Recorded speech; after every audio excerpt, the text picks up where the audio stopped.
Hello കൂട്ടുകാരെ, നമുക്കിന്ന് കുറച്ച് കായ ചിപ്സ് ഉണ്ടാക്കാം. ഏതായാലും ഓണമൊക്കെ അടുത്തില്ലേ.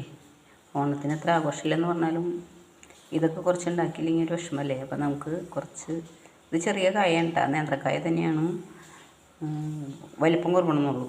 നമുക്ക് ഇത് ഉണ്ടാക്കാം. അപ്പോൾ അതിനായിട്ട് ഞാൻ കായ തൊണ്ട് കളഞ്ഞ് മഞ്ഞൾ വെള്ളത്തിൽ കഴുകി വെച്ചിട്ടുണ്ട്. ഇനി നമുക്കിത് അരിഞ്ഞെടുക്കാം.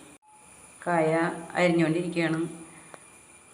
വെളിച്ചെണ്ണ അടുപ്പത്ത് വെച്ചിട്ടുണ്ട്. ഇനി അത് നന്നായി തിളച്ച് കഴിയുമ്പോൾ നമുക്ക് കായ ഇട്ട് വറുത്തെടുക്കാം. നമ്മുടെ കായ ഇങ്ങനെ നമ്മൾ വറുത്തുകൊണ്ടിരിക്കേണ്ട. വെളിച്ചെണ്ണ നന്നായി തിളച്ചപ്പോൾ നമുക്ക് അരിഞ്ഞു വെച്ച കായ കുറച്ചിട്ട് ഇങ്ങനെ വറുത്തെടുക്കാം. ഒരുവിധം കിലുങ്ങി തുടങ്ങും. കുറച്ച് ഉപ്പ് നീര് ഇതിലേക്ക് ഒഴിച്ച് നന്നായിട്ട് ഫ്രൈ ആയി കഴിയുമ്പോൾ നമുക്കിത് കോരിയെടുക്കാം. നമ്മുടെ കായ ഇങ്ങനെ പാകമായിക്കൊണ്ടിരിക്കുകയാണ്. ഞാനിപ്പോൾ ഇതിലേക്ക് കുറച്ച് ഉപ്പ് നീര് ഒഴിച്ചു.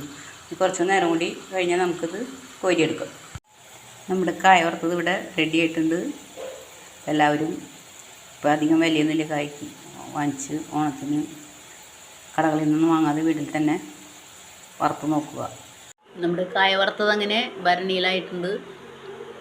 എല്ലാവരും കായ വറുക്കുക ഓണമായിട്ട്.